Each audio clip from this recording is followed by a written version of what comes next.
एक बार की बात है, एक गांव में राजू और रवि नाम के दो आइसक्रीम व्यापारी अगल बगल के घरों में रहा करते थे। राजू बहुत सरल और अच्छा इंसान है।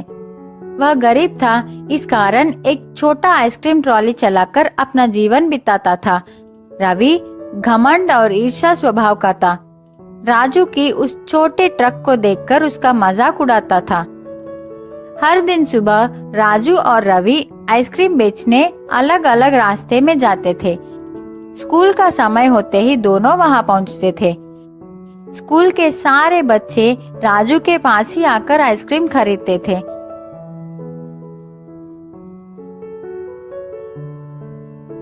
रवि का आइसक्रीम ट्रॉली तो बहुत सुंदर और बड़ी थी, लेकिन कोई भी रवि के पास आकर आइसक्रीम नहीं खरीदता। उतने में एक गरीब लड़का रवि के पास आकर कुछ खाने के लिए मांगता है। रवि उससे चिढ़कर वहां से चले जाने को कहता है। बच्चा बहुत दुखी हो गया। एक बेंच पर बैठकर भूख से रोने लगा। राजू को उस बच्चे की ऐसी हालत देखकर अपनी बचपन याद आई। राजू की बचपन भी ऐसे ही भी थी, वो भी एक अनाथ था। राजू बच्चे के पास गया, उसे आइसक्रीम देकर खाने को कहा। पूछा, छोटू तुम्हारा नाम क्या है? तेरे कोई नहीं है क्या? बच्चा उदास होकर कहा, मैं अनाथ हूँ, आप मेरा नाम छोटू ही समझ लीजिए। राजू बोला, बेटा मैं तुम्हारा देखभाल करूँगा, तुम्हारी हर जरूरत को मैं पूरा करूँगा, स्कूल भी भेजूंगा, क्या तुम मेरे साथ चलोगे? छोटू बहुत खुश होकर राजू के साथ चला। इसी बीच में राजू अपने ट्रॉली का बात ही भूल गया।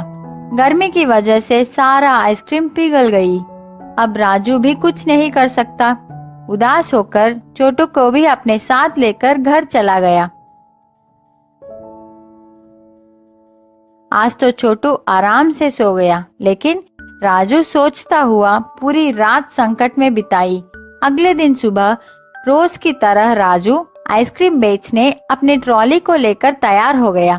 छोटू से कहा, घर वापस आते समय मैं तुम्हारे लिए जरूरत चीजें लेकर आऊंगा। ऐसे कहकर राजू सोचता हुआ वहां से निकल पड़ा।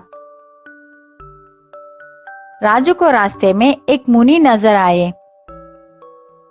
राजू मुनि के पास जाकर प्रणाम किया। मुनि ने राजू से पूछा, क्या समस्या है? राजू बोला, मैं अपने इस छोटे गाड़ी से अब तक जीवन चला रहा हूँ, लेकिन अब तो मुझे एक बालक का भी ख्याल रखनी है। मुझे कुछ समझ में नहीं आ रहा है कि मैं उसके सारे जरूरतों को कैसे पूरी करूं। आप ही इस समस्या का परिष्कार कीजिए। मुनि ने कहा, मैं सब समझ गया। मैं तुझे एक बड़ा जादुई आइसक्रीम ट्रॉली दे रहा हूँ। अब यही तुम्हारी समस्याओं को संभालेगी।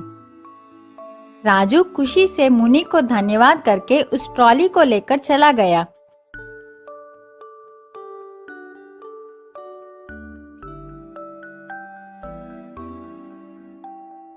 रास्ते में आइसक्रीम भेजता हुआ जा रहा था। इतने में उसको शक लगा कि इतने सारे आइसक्रीम कहाँ से आ रहे हैं, मैं तो इतना नहीं लाया। वह डब्बे को खोलकर देखा तो राजू चौंक गया। उसको समझ आ गया कि ये सब मुनि की महिमा है। रोज की तरह राजू स्कूल के पास आ गया। रवि को राजू की इस नए ट्रॉली को देखकर जलन होने लगा। राजू को इस दिन अच्छा व्यापार हुआ, बहुत पैसे भी मिले। उन पैसों से राजू छोटू के लिए नए बैग, पुस्तक, कपड़े खरीदकर घर लौटा। छोटू बहुत खुश हो गया।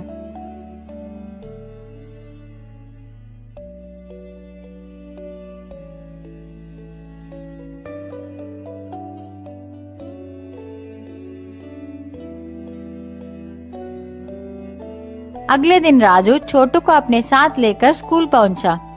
उसी स्कूल में छोटू को ज्वाइन कर दी। राजू का व्यापार अब अच्छी तरह चल रही थी। कुछ दिनों के बाद राजू का जीवन कुछ ज्यादा ही बदल गया, बहुत धनवान हो गया। छोटू भी बहुत खुश है। रवि राजू की इस खुशी को सह नहीं पाया। उसको लगा, क्या ये आदमी आइसक्रीम बेच के इतना ज्यादा कैसे कमा रहा है? जरूर इस ट्रॉली में कुछ तो गड़बड़ है। मैं आज रात ही इस बात को पता लगाऊंगा। रात का समय सब लोग सोने के बाद रवि चुपके से राजू की आइसक्रीम ट्रॉली के पास आकर ट्रॉली के अंदर देखा। उसको तो खाली आइसक्रीम छड़ी दिखाई पड़ी, लेकिन शक के कारण रवि एक हथौड़े से मार मार कर उस ट्रॉली का सर्वनाश कर दिया। रवि को लगा कि कोई जाग गया है। वह तुरंत वहां से भाग गया। अगले दिन सुबह उठकर घर से बाहर आकर देखा तो वह चौंक गया। उसकी ट्रॉली तो टूट गई थी। रवि राजू की ट्रॉली को देखा, वह तो ठीक है। रवि अपना सर पकड़कर रोने लगा।